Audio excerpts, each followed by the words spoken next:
Today on the podcast, making science more open and inclusive, and so much better. There are brilliant scientists all over the world who don't have access to an MRI machine and don't have the kind of money that it would require to collect those data. By making them publicly and freely available, scientists anywhere in the world who have a hypothesis can use our data to test their hypothesis and participate in science, even though they can't afford to collect their own data. I'm Sarah Hansen. My guest today is the instructor for MIT Course 9.401, Tools for Robust Science. I'm Rebecca Saxe. I'm a professor in the Department of Brain and Cognitive Sciences, and I'm Associate Dean of Science. Rebecca is a pioneer in the world of science, not only in her social and developmental cognitive neuroscience research, but also for her advocacy in making science better, more inclusive, more open, more transparent. In this conversation, she digs into what it looks like to really push science to be more replicable and usable, how scientists can leverage data and contribute to fields outside their own for the sake of public progress. And we also talk about the power of wallowing in the classroom. I learned so much from her about the ways science is conducted and how people like Rebecca and her lab are pushing the field forward. I hope you enjoy our conversation.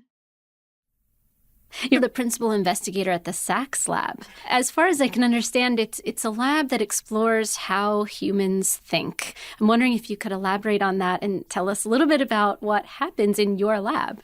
Ah, that's nice. Well, the research questions that interest me are about, as you said, just the big picture questions, how humans think, how we understand the world.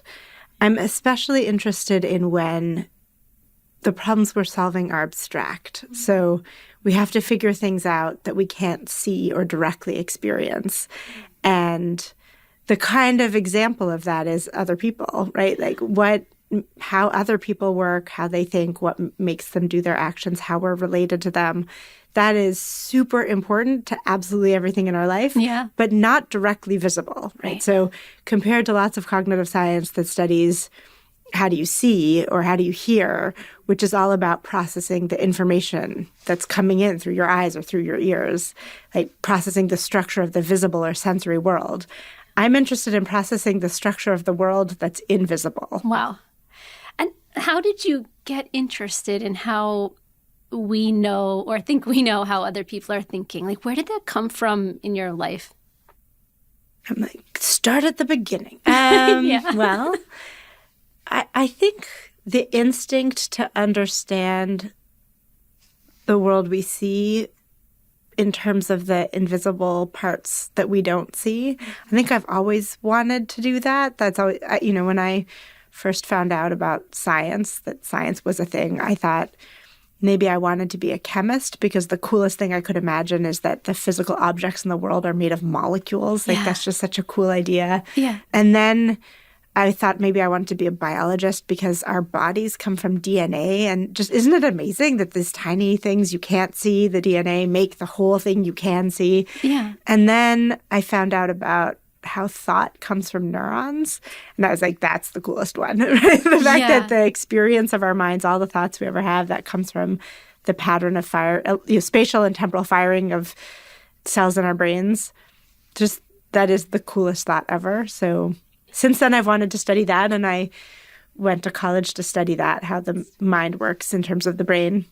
But that's a lot of different problems, right? That you could study anything. You could study attention. You could study memory. You could study language. And all of those things are incredibly interesting. But yeah, I guess I got lucky. I got interested in specifically social reasoning. And why? Partly, it feels incredibly important. It's part of our life all the time. Partly, as I said, I'm most interested in the problems our brains solve without being able to directly experience the evidence.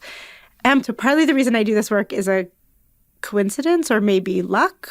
So I was a PhD student here at MIT. Okay. I came to MIT in 2000 to join the lab of Nancy Kanwisher. Yeah. She is a vision scientist. She studies how the brain processes information that we can see. But when I was her graduate student, she gave me a chance to study whatever I wanted. She's an incredible mentor. And she thought we should study how you see people move, like the visual part of social life, right? Seeing people's actions. And we did start trying that. But I wanted to also try studying the invisible part, how you think about the mind. And then what happened was we did both kinds of experiments. We did some experiments that were about seeing social movements and some experiments that were about thinking about invisible minds. And the thing is that the ones about the invisible mind work better. It turns out there is just this really strong signal in the human brain whenever people are thinking about other people's thoughts. And it was so strong and so reliable, and we could see it in every single person that we tested. And so almost against our will, all of the papers we published were about those experiments because those were the ones that worked. And so that started my whole career. So how do you visualize the invisible? What do you see that tells you that a person is thinking about another person in their social environment? You mean how do we see inside somebody's brain? Yeah, like how do you know as a scientist in a study that part of their brain is activated and thinking about what another person is thinking about? Yeah, so there's two parts of that. One is, how do I know what part of your brain is active? And the other part is, how do I know why it's active, right? So how do we know that it's active? The main tool that we used was fMRI, functional magnetic resonance imaging. That's an incredible tool that lets us measure blood oxygenation as it changes over time, as you think different kinds of thoughts. And it was, again, an incredible stroke of luck for me that when I started grad school, that tool was new. And so many things about the human brain were unknown, right? Up until the late 90s, almost all studies of the human brain that we could do about what different brain regions did, well, there were a few tools available, but most of our knowledge came from brain damage, right? Like you would wait for some brain damage to occur. And so our knowledge depended on tragedy. And also, fortunately, brain damage is relatively rare, and also the selective kind of brain damage that's most informative, that happens to only at one part of the brain region at a time and in young people.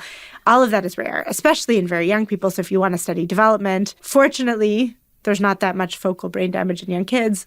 That means we didn't know that much about how different brain regions acquire their functions in humans. And so we relied on studies of animals.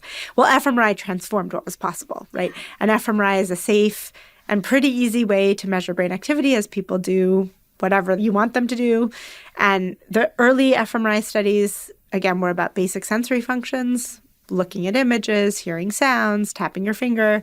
But it immediately became obvious you can do almost anything inside an MRI machine, so we could study any aspect of thought. So we used fMRI to study brain activation based on blood oxygen. And initially in what we called typical human adults who were MIT undergraduates. And then later in a broader array, including children. And now in my lab, we're studying infants. So we're using fMRI to study the origins of these brain regions in human babies. Okay, so that's one half, is how do we measure brain activity? Your second question was, how do we know why that brain region is active, right? We can see blood oxygen. How do we know why that brain region is active right now? And that's experimental design. So over many years of experiments, we had people do different kinds of tasks inside an MRI machine. So sometimes we would write stories that had different content, and we would track, okay, this brain region, if you read a continuous story, it's only active when the story starts to be about the mind of the character. If the story is about the character's body or physical environment or what they're doing or what they're wearing, then that brain region's activity stays low. But if we start to talk about what they thought or what they wanted or how they felt, now that brain region's blood oxygen goes up. Okay, so that's one way. Another way is we would have people watch movies, and we could do the same thing. We could look over the course of the movie. When are the moments in the movie that are really about the character's mind? And we could watch that the brain region's activity goes up at those moments. So for example, we have a big data set that I'm very proud of, which is adults and children watching Pixar's movie, Partly Cloudy. I don't know if you know this one. I don't. I'm going to have to watch it tonight with my 7-year-old. You definitely should. Okay. It's 6 minutes long. Okay, done. Yeah, and wordless. So the central drama of Partly Cloudy is about a stork in a cloud. You may know clouds make babies, storks deliver them. Sure. So the core plot of Partly Cloudy is about the relationship between one cloud and one stork. The cloud, Gus, makes dangerous babies. And so the stork alternately has physical experiences of being like rammed by this baby ram or electrocuted by a baby electric eel or poked by a baby porcupine. Oh, gosh. So very physical experiences. But there's also a drama about emotions, about betrayal and trust. And so we could look at how the movie alternates between focus on the body and focus on the mind and see that correspondingly, the brain regions that we had identified are correspondingly going up and down inside that movie. Wow, that is so fascinating. Thanks. And so what's the difference between mind and thought? And is there a difference? Okay. Well, I mean, I guess, how do we use those words in English? I would say the mind, that's a noun that refers to the collection of thoughts. A thought, I guess, is a piece, right? You'd say one particular thought is, has a particular content. I'm thinking this conversation is interesting. That thought is one element, and one mind is like one person, right? What one mind is me.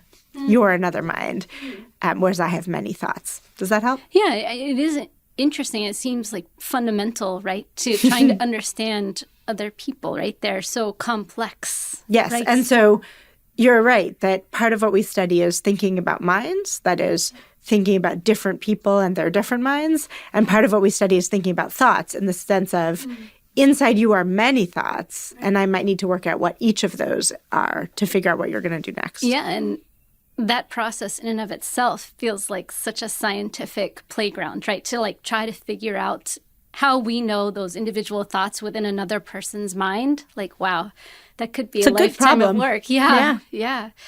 I'm curious if your lab is interested in the effects of screen time on children, like spending more and more time on screens and like less time interacting with people has on brain development. Yeah. Here's a funny study from my lab, or story. So in 2017, a postdoc came to my lab, and we were trying to think what would be an interesting research program for her to do. She had a couple of years to be in my lab. And based on a study we had read in mice by a colleague, we thought, what would be interesting to study is the brain effects of social isolation. What happens when you're forced to be alone? And so we did the study. We had all these people come into the lab, and one day we had them go without food, and one day we had them go without social contact, and then we measured their brain activities. And sorry, these are mice or these are people? We studied people. Other people had studied mice. So you didn't feed them for a day? That's right. So we had people who either went without... IRB signed off on this. Absolutely. We had people who went without food for a day, or they went without social contact for a day. Wow. And what we were asking is, we know that if you go without food for a day, at the end of that day, you'll be craving food. Yeah. But if you go without social contact for a day, at the end of the day, will you be craving social contact? Yeah. And is that the same brain region? Oh, is there some brain region in your brain which is like craving a basic need that will crave food? If you're hungry, it will crave people if you've been socially deprived. Okay, that's so that was the question. Thanks. Yeah, so this study took years to do because we had to have these people come to the lab. We actually had them come 3 times, once with no deprivation, once hungry, once socially isolated.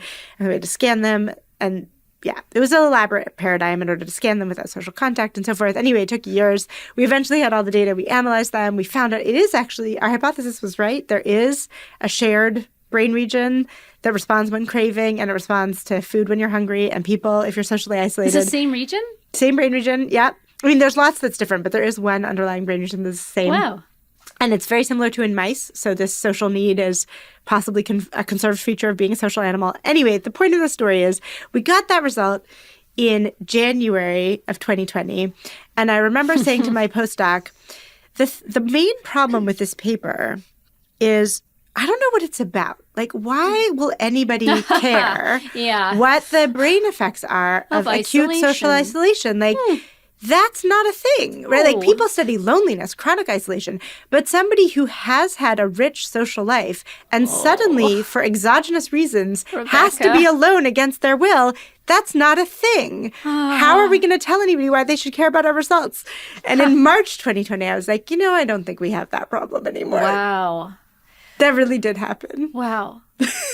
Oh, my gosh. So let's talk a little bit about your commitment to open science, especially as that plays out in your lab. And then in a little bit, we'll get into the course. But you've made an explicit commitment to supporting open science through promoting transparency and reproducibility.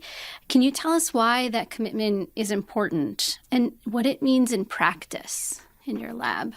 Yeah, those are great big questions. Yeah. And they connect to the biggest and deepest ideals of science for me, right? So to be a scientist, I think what we're trying to do is build cumulative understanding, right? Where if I do an experiment or make a discovery, I can pass on to you what I did, what I observed, and what I inferred from that in a way that you can take the next step. You don't have to do my step again, right? You can get something from what I did and what I learned and build on it in many possible ways. You might build on it by limiting it, by saying that's an interesting discovery, but it only happens in this context, or there's limits on its generality. Or you might build on it by asking a different question using a similar method. You studied that this way. I'm interested in this other thing. There's all kinds of ways we want science to be cumulative, but most of them require that I can give you what I did and my confidence in some way that you can find useful. And okay, so that's this big aspiration. I think both the way that we make claims about truth, like what we mean by scientific claims aspire towards truth, I think that's related to being open to certain kinds of scrutiny or open to scrutiny in different ways. Mm-hmm. And what we mean, so to me, okay, scientists want to make discoveries that are true and useful in some degree, right? Somewhat true and somewhat useful, maybe more true or more useful. And truth, I think, is very much related to being open to scrutiny, and useful is being open to reuse. So for me, the commitments to transparency and openness in science are just related to the deepest notions of what it is to be a scientist and to do science. Yeah. Okay, that's the abstract, big picture, pie in the sky. Now down to the nitty-gritty. Yeah, what does it look like in the lab? So in practice, historically, the way that scientists communicated about their science was mostly through papers, right? So I would do an experiment, and then I would describe what I did in words. And the way that you could figure out what I did is from the words I described, right? So I would describe my method, and you would read those words. I would describe my observations of the data, and you would read those words. And that was how I passed on to you what I did and what I found. And both because of disadvantages of that, the limited amount we could convey through words and the biases that were introduced by those limits, but also because new technology afford new opportunities, it's not necessary anymore to only communicate that way, right? So if you want to know about my experimental paradigm, there's so many more ways I could share it with you than just describing it in words in a PDF and mailing you that PDF, right? I could make a video and put it on YouTube or in Jove, the Journal of Visualized Experiments.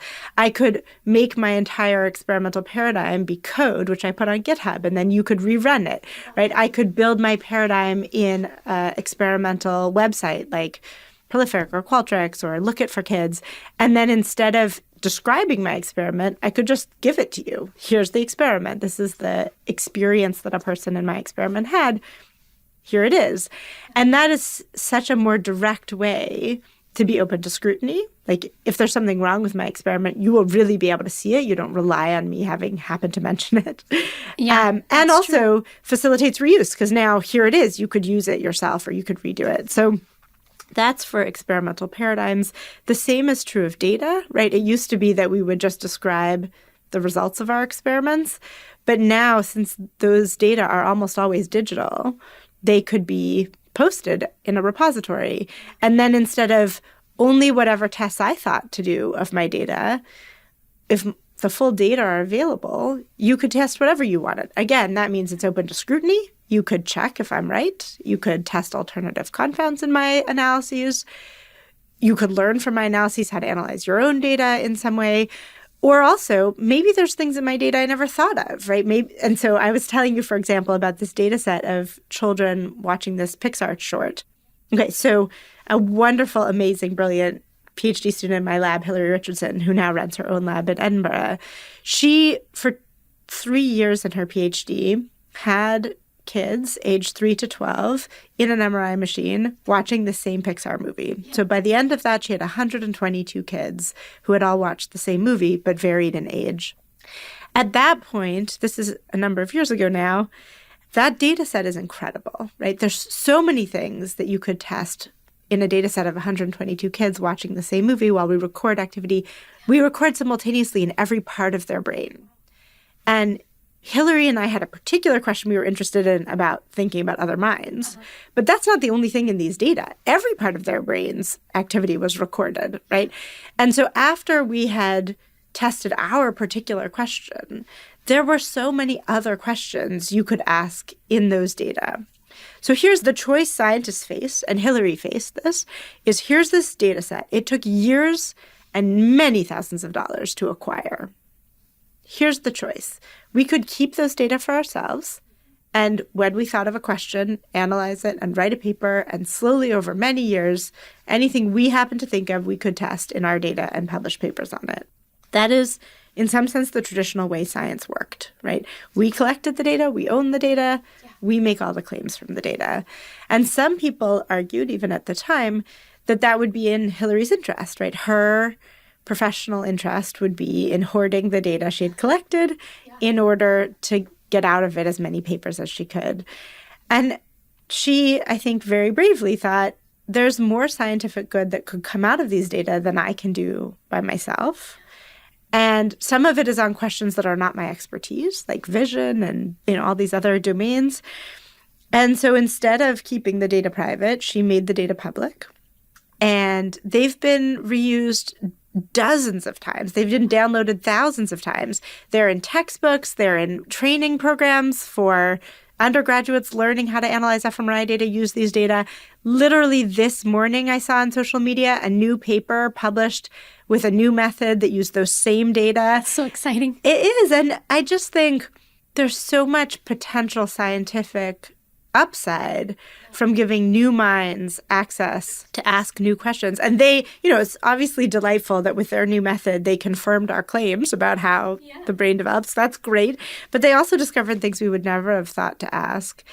And the other big difference it makes making these data public is, as I said, those data took years and thousands of dollars to collect. There are brilliant scientists all over the world who don't have access to an MRI machine and don't have the kind of money that it would require to collect those data. By making them publicly and freely available, scientists anywhere in the world who have a hypothesis can use our data to test their hypothesis and participate in science, even though they can't afford to collect their own data. I'm curious if you could articulate for us sort of the structures in place that are making it not so common that this happens all of the time. Because the way you're describing it, it sounds like, well, all data should be open and all science that's at least funded publicly should be open. That's increasingly happening and also required to happen. So as of a year ago, the Nelson memo from the Office of Science and Technology in the White House has mandated that all publicly funded data do need to be openly shared. So I think we're in an era where open sharing of data is both happening much more now, more appreciated in terms of its scientific value, and likely to accelerate. The challenge is not, will data be posted? They probably will, now that it's required. The challenge is how to make them useful, because a data set takes a lot of interpreting, right? Like from bits to meaning is a lot of work. And the work that goes into making a data file understandable to somebody else so that someone else could use it is a lot of work above and beyond the work of acquiring the data. And so the current challenge that scientists are facing is not, are we going to make our data public? Because we are.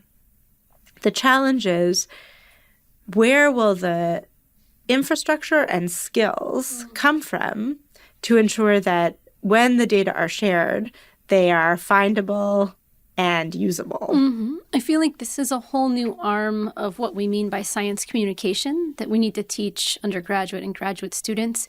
I feel like now the emphasis is on how do you communicate your findings through papers, through presentations, through the new ways that you're describing. But I feel like going into the future, we also need to teach people how to use metadata, how to make the data in their raw form understandable by other scientists. It feels like that's going to be critically important. I love that, and I could not agree more. I'm going to read something to you that you wrote. Oh, dear. It's Okay. very good. On your website for the SaxeLab, you said, serious inquiry into human nature is not a luxury. No one should be excluded from it by their race, gender, or other accidents of birth.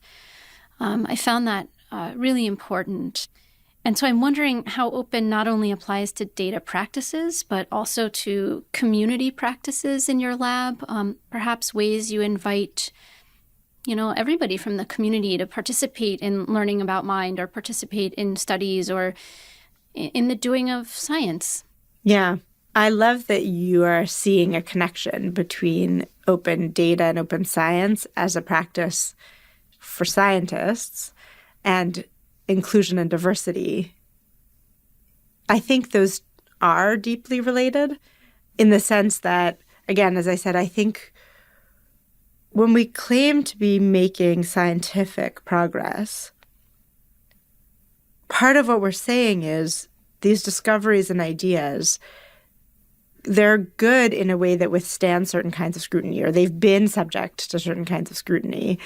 And diversity and inclusion is central to being sure that our ideas have been scrutinized in enough ways, right? When we are walled off in tiny homogenous groups, we don't get the scrutiny we need to find out if our ideas are rigorous and robust, right? And it's very easy for ideas to be accepted without being good ideas when they're never subject to scrutiny from all possible angles. So I do think there's a deep ethical connection between who we include in our scientific communities and what we mean by openness about our scientific products. And so you said, how does that connect to my lab's practices? I hope it does. Aspirationally, it does. Mm-hmm. Of course, not perfectly and maybe not up to our ideals every day or in every way. But we do try to think about both separately and together, who we include in our scientific conversations, how we are open to scrutiny about our scientific claims, and what those two ideas have to do with one another. So you teach 9401, Robust Science, which directly takes up the topics of open, transparent, and reducible science. So could you tell us a little bit about who takes this course and what you hope they will learn by taking it, like the big picture learning outcomes? Absolutely. I can tell you multiple versions of the answers to both of those questions because there are many versions of the answer to those questions. So the original impetus in this class was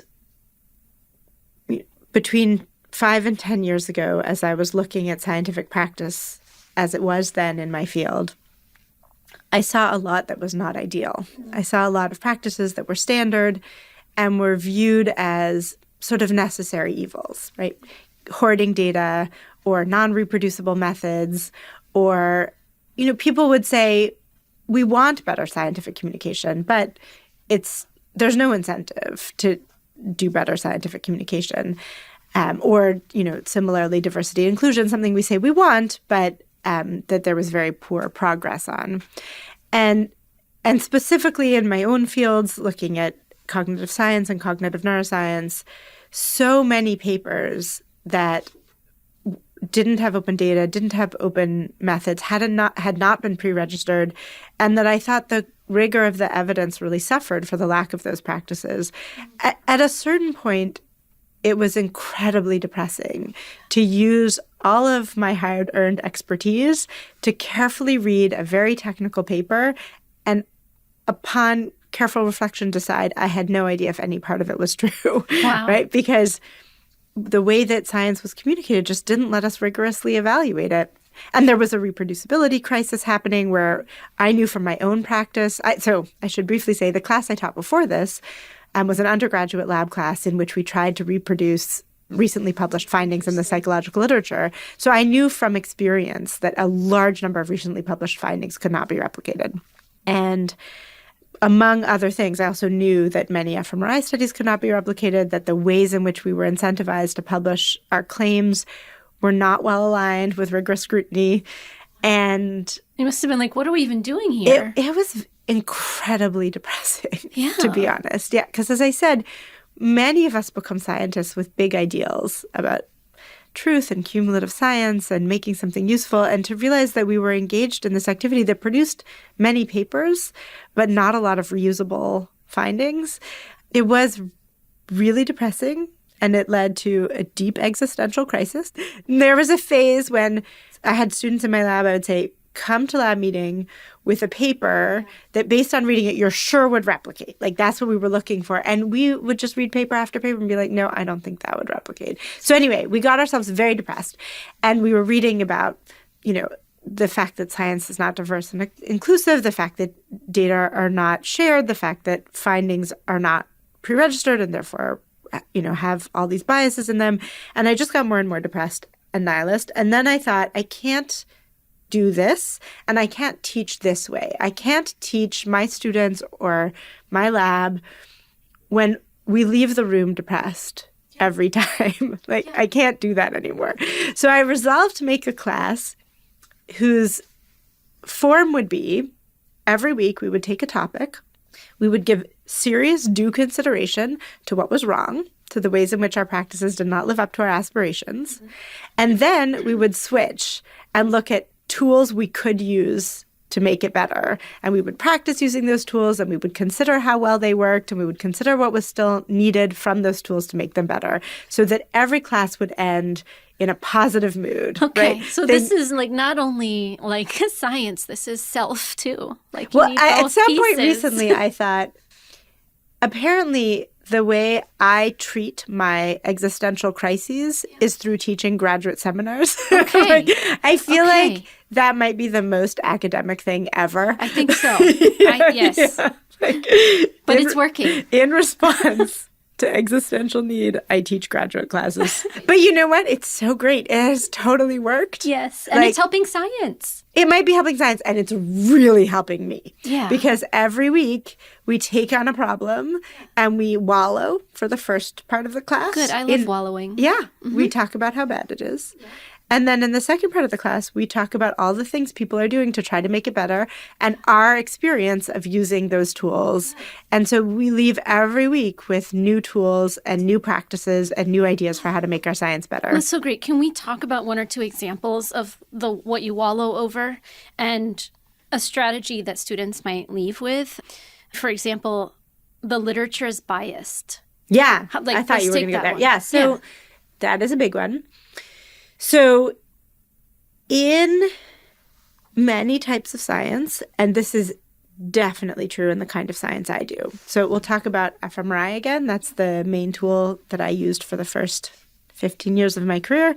So in that tool, over time, over 2 hours, I measure change in blood flow in every part of your brain simultaneously. So I end up with a huge data set, hundreds of thousands of points in your brain measured over 2 hours of time, right? It's many, many, many, many data points. Yeah. Okay. And then I have some idea about where and when change will happen in your brain. But there are many ways to analyze those data. There's so many choices. There's choices about how what's called pre-process. So, for example, parts of the signal that I measure are actual brain activity, and parts of it are noise. Noise because you moved your head, noise because you were breathing, noise because you clenched your eyelids, right? There's all kinds of things affecting noise because the machine was heating up, for example. So many things that I measure are not related to your brain activity. Okay, so I have a whole bunch of choices about how I separate the data into the part I think is real, brain, and the part I think is noise. Okay, that's a bunch of choices, many choices. Then let's say we have the part I think is brain. There's, again, many choices about how I model that activity. There's choices about what shape do I think the blood response will have over time. There's choices about, am I measuring individual brain regions or am I measuring their interaction? And what term am I going to use for their interaction? There's choices about, am I measuring the amount of activity or the pattern of activity? And if this gives you a sense that there's many choices, I'm vastly understating it. There's thousands of choices that we make before we give an answer where we say, this brain region was more likely to be active whenever the story had a person in it, for example. Okay, so we're making those thousands of choices. The problem is, say I have an idea of what I think the brain activation should look like, and I make one set of choices for how I'm going to analyze the data. and I look at the data and I don't find evidence for my hypothesis, I might think, well, that's probably that I just made a wrong choice, right? Like maybe I needed to look at the interaction between the brain regions, not just one brain region at a time. Or maybe, so this is a real example that happened. I was trying to find a particular brain region, and I used this strategy for finding it. I think it didn't work. I think we missed it. That's why the data aren't confirming our hypothesis. We didn't actually find the brain region we're looking for. Let's go back to the step where we defined the brain region and switch to this other strategy for defining the brain region. So this literally just happened in my lab with a project we're currently doing. We went all the way to the end of the project. We didn't find the evidence we were expecting. We thought, I think we made a wrong choice. Back when we decided how to find the part of the brain we were interested in, went back, we swapped that method. Now we find it in a different way. We go back through all the other steps. And now at the end, we do find evidence for our hypothesis. Okay. So now at every one of those choices that I made, all the thousands of choices that lead to the end state, any one of them I could go back to and change my mind if I didn't find the result that I was looking for. But say I do find the result that I was looking for, I'm not that likely to go back to all those other choices and try the opposite version. So if the first way we defined the brain region had given us evidence for our hypothesis, we would have stopped there. Yeah. Okay, so now the scientific evidence I show you at the end in favor of my hypothesis, we found it by a search process that included seeing the results. Right? We kept changing our choices until we found evidence for our hypothesis. And that, I mean, of course, we didn't actually do that in that case, just to be clear. Okay. But you could do that. And in fact, it is common practice, and many papers in the field have this form, that the final results you see, which seem to find evidence for the hypothesis the scientists were looking for, have been selected that way. And this, if that seems complicated to imagine, I'll just give you the much simpler version, which is called the file drawer problem. I have a hypothesis, okay? I tested in one experiment. It doesn't work very well. I never publish that. I think of a new experiment to test my hypothesis. I run my new experiment. It doesn't work very well. My hypothesis isn't confirmed. I never publish that. I think of a new way to test it. I do a third experiment.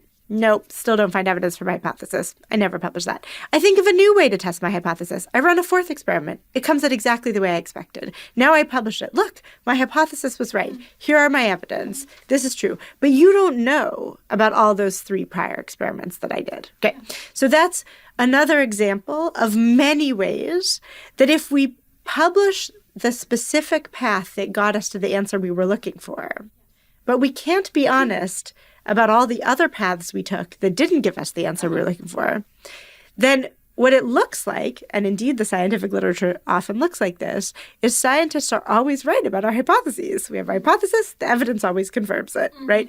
And so in what sense is that biased? It's biased because you're not seeing all the other ways we tested the same hypothesis that weren't true. Yeah, but devil's advocate question, isn't it just more efficient to just show? It depends what you think. It depends what I think and what you think. In each given context, explains why the last one worked, right? So one idea is, well, the last one was right. All the other ones were bad. They were wrong. They were not useful tests of the hypothesis. They were broken in some way, telling you about all my mistakes and everything I did that was broken. Like, say, I was trying to study how your brain responds to vision, but I forgot to turn the screen on, and then it didn't work. Your brain didn't respond well because you couldn't see the stimuli. You don't want me to tell you about that. You want me to tell you all the stupid things I did. I forgot to turn the screen on. The headphones weren't working. The scanner didn't run that day. Like, no, that's not scientifically interesting. Okay, so if you're thinking all those failed experiments or all the failed pathways through the analysis plan were broken, then I shouldn't tell you about them. But if you think here the opposite extreme is those were all equally good tests of the hypothesis, and the hypothesis is false, but the data are noisy, and the noise bounces around. So sometimes the noise goes in the direction of the hypothesis, and sometimes it goes in the direction against the hypothesis. If I randomly sample ways of testing the hypothesis, mostly I'll get nothing because that's the right answer. But if I keep trying, I will finally find the specific way that the noise looks like it's in favor of my hypothesis. So you think, like, when people report statistics and they say, these results would happen 1 in 20 times. These results would happen 5% of the time if my hypothesis was wrong. But if I tried 30 times until I found the way, then maybe it's not surprising at all that one of those times I seem to find evidence for my hypothesis. Okay, so the extreme end of the spectrum that you said is the successful one is the true one. Everything else was broken. We should only communicate the true one. The opposite extreme end of the spectrum is there is no truth in your hypothesis at all, and you just tried 30 or 40 or 50 ways until you find the one where the noise looks like it's evidence for your hypothesis. Okay, reality in science is usually in between those two. It's some combination of the things you tried that didn't work were broken, and the things you tried that didn't work were reasonable ways of testing your hypothesis. And the actual effect is smaller than it looks in the one you selected, but bigger than zero. That's the usual reality. And so when we go back and replicate prior findings, a standard finding in this literature, if you go back and try to replicate people's previous work, is that the true effect, the one you measure without all this selection, is about a third as big as the effect that was published. So that's been found in many fields and many papers many different times. So what do I mean by the literature is biased is the selection process that leads to what we publish makes findings look about 3 times as big as they probably truly are. Wow, that's so interesting. And that just speaks to the importance of transparency because it's really like shaping our reality. And when you think about those scientific findings, when they're put into practices, like in clinics, exactly, working with real people, like yes, that could actually be quite dangerous. Absolutely. And so both the ways in which we've overestimated effect sizes and the ways in which we've overestimated their generality, that they would apply to everybody or every circumstance. Both of those are very dangerous when you want to apply science to the real world, clinically or in policy or in pedagogy, all the things. I mean, we do science because we want it to be applied. But if we're misrepresenting our confidence or the generality of our findings, then it's really dangerous. And it's dangerous both for the specific application, but also for trust in science, right? If people try applying our ideas and find out they don't work, they lose trust in the whole endeavor.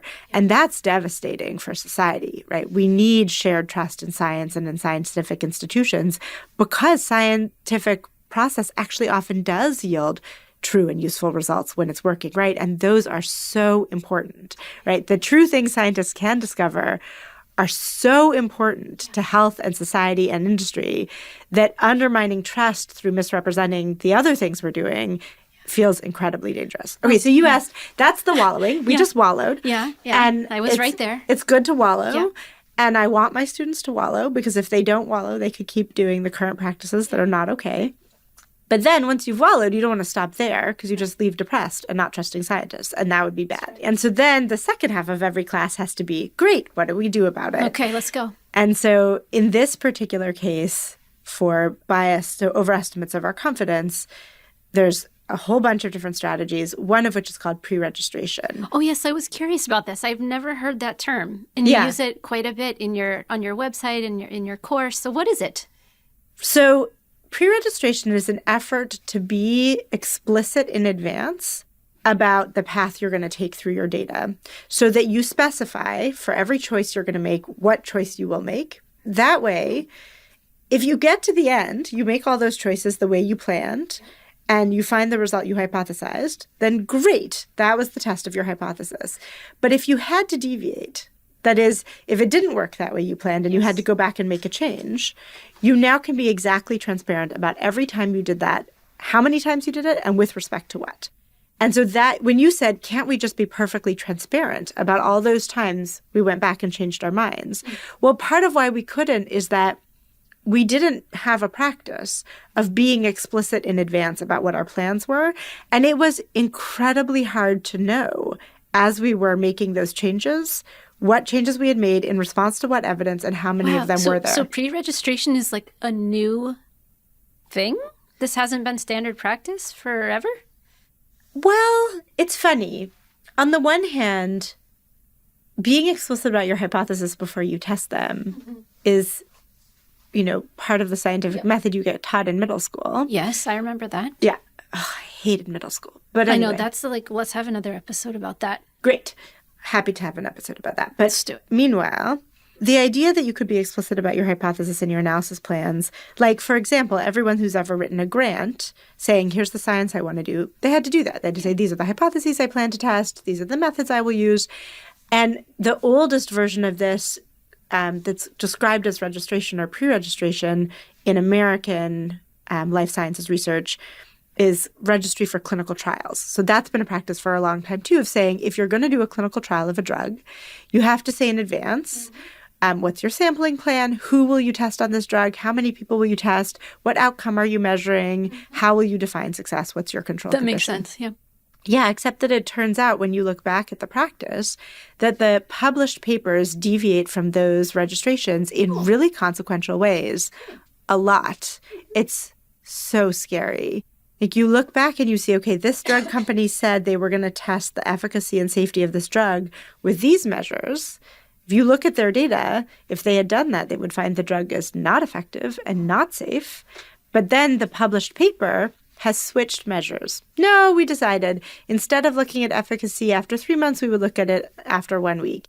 Instead of measuring safety in this way, we'll measure it that way. Instead of looking at all of the participants, we'll only look at the ones aged whatever, 16 to 19 or whatever. Like they've picked the subset of the data that now the paper in the scientific literature looks like it found effective treatments with few side effects. But if they had stuck with their original plan, you would have had a very different answer. So at least now, the fact that clinical trials have to be registered means we can go back and look retrospectively and see all of these deviations. Now, that way that I'm describing it sounds profoundly nefarious. And I will say sometimes I think it is profoundly nefarious, like in the clinical context when there's tons of money at stake. It really might be nefarious. But in cognitive science in my own training, a lot of it was not nefarious because it's actually incredibly hard to tell when you're doing it. I find this hard to describe, but it feels while you're analyzing data that you're just making reasonable choices, reasonable, well-informed, rigorous choices. That's what it feels like. And so until I started trying to write it all down in advance, even though I'm an expert and I've been doing this for decades, I had no idea how hard it would be to write it all in advance. And I will say I have never yet, I've tried many times, I have never yet pre-registered an fMRI analysis that I didn't have to deviate from. Literally never. Even though I'm as much an expert in fMRI experiments and analyses as anybody, it just turns out it's incredibly hard to foresee all the choices and know in advance what you want to do and make all those choices reasonably. And the only way to do it, so one strategy is pre-register and then you can be transparent. So now I know in a way I never knew before how often I deviate from my previous plans in response to the data. And I can be transparent about that, and that's a huge help. So like with the pre-registration, like I guess I had this concept that in science there were sort of moments of serendipity or brilliance or like, oh, I see what we need to do now, like based on years of training. And so from what I understand, like that can still happen. You just have to be transparent about how you deviated from your pre-registration. Yeah, that is what many scientists say is, I don't want pre-registration to squash all the creativity and fun out of science. And of course, neither do I. But yeah, so exactly as you said, there's many ways to handle that. One is to just be transparent. We had this stroke of insight. And the other one is to replicate it afterwards, right? Yeah. Halfway through this, we had this insight. We suddenly saw what to do. And then we did the whole thing again and in a calmer frame of mind and having known in advance this time, and then we can measure it. Great. I feel a little better knowing that like the inspiration is not, and the creativity is still in science. No, the point is to retain the fun of science and the sense that we can believe in what we're doing. Yeah. The other thing you can do is replicate yourself. And that always was part of the practice and still is. So realizing, okay, this data set, I've got my hypotheses. I now know what I think happens. I'm going to just test it in new people and be sure. That was part of my practice all along. But pre-registration helps me be more aware of when I need to do that and how much I need to do it. And part of why that's important is fMRI research is very expensive. And in a lot of scientific fields, people have been resistant to replication, that is, to doing the same experiment again, because it seems like a waste of money at the time, right? We've done one study. It already costs tens of thousands of dollars. Do we really want to do that same study again? Like, shouldn't we do the next study? That argument that it's too expensive to do the same study again is one reason why many people didn't. And in every local decision, that can feel right. Like, really, we want to spend tens of thousands of dollars on just doing the same thing again? But the answer to that usually should be yes, because if you don't, you don't know. You really don't know that the first set of results, how big the effect is, how right you were, you don't know. And the result was so many findings in the literature that weren't true. And that's also really expensive, right? Publishing and then other people reading and trying to build on claims that aren't true was a huge waste of young scientists' lives, of public money. So anyway, 3 solutions to the biased literature. One is replicate experiments. One is pre-register your analyses and be transparent about the choices you made. And the third one is a new publishing model where papers are selected for publication before the results are known. This is called registered report format. It's becoming increasingly popular. The idea is I tell you my hypothesis, my experimental design, and my analysis plan. And if you agree that's interesting and rigorous, you agree to publish it no matter what the results are. And that removes the incentive for me to search through all possible ways of analyzing my data to find the most exciting, clean story that will get published. The thought is by increasing explicit pre-registration so scientists can be more transparent, incentivizing replication so we can tell how true our results are, and then publishing results based on their design and analysis plan rather than their outcomes. All of those shift the practice and the incentives for scientists so that we can be more accurate about the effect sizes and our confidence when we communicate about our results. Wow. And this just becomes even more important as we're moving into generative AI, that's scraping studies and data. Oy. Like if it's machine learning is making decisions based on studies that aren't that's accurate. A scary thought. Yeah, that could be a huge problem going forward. Yeah. So it makes your class even more important. Thanks. And I hope on OCW, lots of people and lots of educators make use of the resources. Can I tell you about my favorite week? Yes, please. My favorite week is the week called But the Incentives. Oh, yes. Okay. So all the way through the class, in every previous week, when we talk about data sharing or pre-registration or publication models or science communication, in every week we would say, here's an ideal way to do science. And somebody would say, but the incentives. Okay. Right. And so what did that mean? The people in the class was in those years, senior grad students and early stage postdocs would be saying, I want to do science in a way that reaches to a broad audience and that communicates transparently and that allows for open scrutiny. But I also want a career in professional academic science. And the incentives for academic scientists are not aligned, right? They would say that what I'm going to be evaluated on is how many papers in how high impact a journal I can produce in how short a time. And so any time I spend on sharing my data or making my code reusable or doing a pre-analysis plan or communicating transparently, any time I spend on that is time I'm taking away from winning this incentives game, which is a competition over a super scarce resource that almost nobody wins and that I can only win by playing by the old game. And so many people really cared. But there was also a narrative of helplessness, right? That those of us in the room, grad students and postdocs, we can't do anything about this.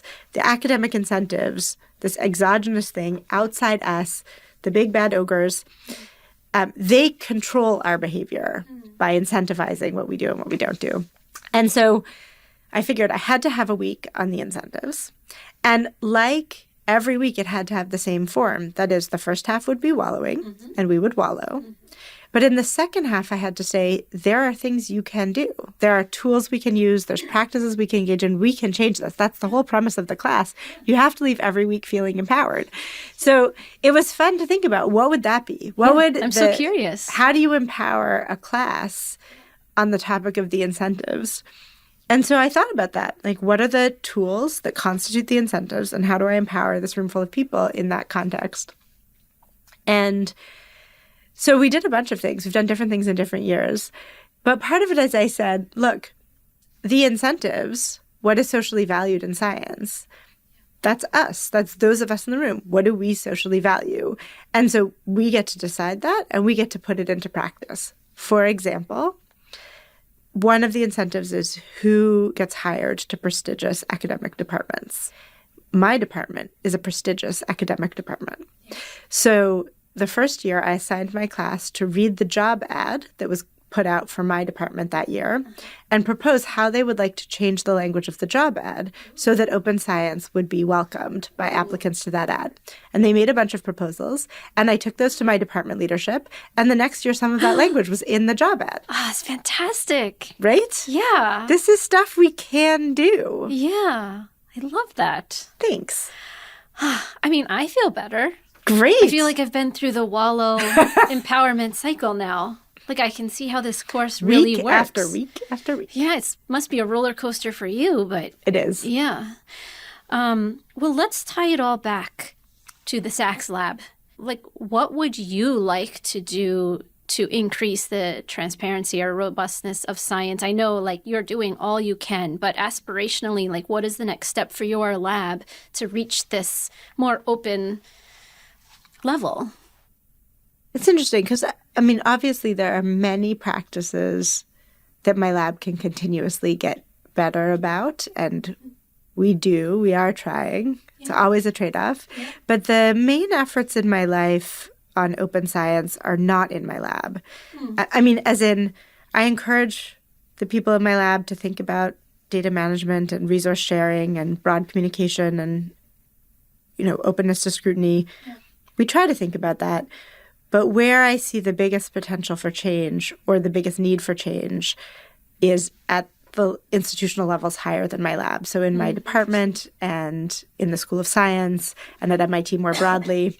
So, for example, and again, this partly came out of the class, right? As I said, in the incentives weeks, I was thinking, we get to decide what MIT values. How would we do that? And so partly as a result of that class, with Chris Borg, the director of the libraries, we founded the MIT Prize for Open Data. And so that is a financially remunerative, but also reasonably high profile prize for people at MIT who are doing the work of making their science open. And it's at the whole institute level. It's an incredible event, by the way. People come from across the whole institute, and it creates community and makes people see that they are recognized and valued for this thing they were doing because of their personal values, right? Most of the people who worked really hard to make a data set open or to use an open data set in a creative way, they were doing it because it aligned with their aspirations for science. And maybe they feared they wouldn't get recognized for that or that there weren't other people who valued them for that. So to make a big institute prize and have institute leaders there and to give them big checks feels amazing, that we can say, we do value this. We see you, we appreciate you, and also help connect you to a network of other people who feel the same way. Yeah, so I think that the things I'm doing now are focused on with respect to my aspirations for open science are mostly at the level of the school and the institute rather than my lab. Yeah, that's so interesting. I'm curious if there are ways that everyday people like me can support robust science without being in a lab or, without being part of an academic department. How can we support open science through our consumerism or reading or that's fun. How we engage with our communities? I love that question. It immediately makes me think of a kind of broader value of intellectual humility and kind of caution with oversimplified or overgrand or overconfident claims. That approach to science that I really value in scientific training and scientific communication feels connected to an approach to anything, right? I mean, the public funds all of science, right? So insofar as you feel ownership of the government funding science in your name, I think endorsing and supporting the requirements for openness and transparency, that feels important. I mean, you are not only a person, you're also a member of MIT. Mm-hmm. MIT has, as an institution, made a bunch of brave choices around openness, including founding some of the first open registries and going out of contract with Elsevier. There's a bunch of institutional choices that MIT made And having people who feel affiliated with MIT support and value that, stand up for it, I think helps a lot, helps make the people who made that choice feel empowered to keep doing it. Well, I'll tell you what I think we need. Oh, yeah. Thanks. Great. I think, like, as a citizen, like, it would be super helpful to have, like, a handy list of questions to, let's say, ask my doctor when she refers a study to me. I could ask, well, how transparent was this study? And, is it replicable? And how do you know that? Or if I'm at my community meeting and there's a water study, I could ask, well, I love that. But, like, I don't necessarily have that in my back pocket, but scientists could conceivably kind of make a list of questions that, as a citizen, I could leverage to sort of be one voice saying open and transparent science is important. And if I'm asking and other people are asking and all of a sudden all the consumers are kind of demanding that kind of science, then, we could see change. I love that. That's fabulous. Yes, please. Let's put it on OpenCourseWare soon for everybody. That was Rebecca Saxe, instructor for Course 9.401, Tools for Robust Science, which you can find on MIT OpenCourseWare. As always, her coursework is openly licensed, so you can reuse and remix her materials in your own teaching and learning. You can help others find the materials too by subscribing to the podcast and leaving us a rating and review. Thank you so much for listening. Until next time, signing off from Cambridge, Massachusetts, I'm your host, Sarah Hansen from MIT OpenCourseWare. MIT Chalk Radio's producers include myself, Red Bocci, and Dave Lashansky. The show notes for this episode were written by Peter Chipman. Jason Player made our YouTube cassette, and Sheba Nemat Nasser built the course on our website. We're funded by MIT Open Learning and supporters like you.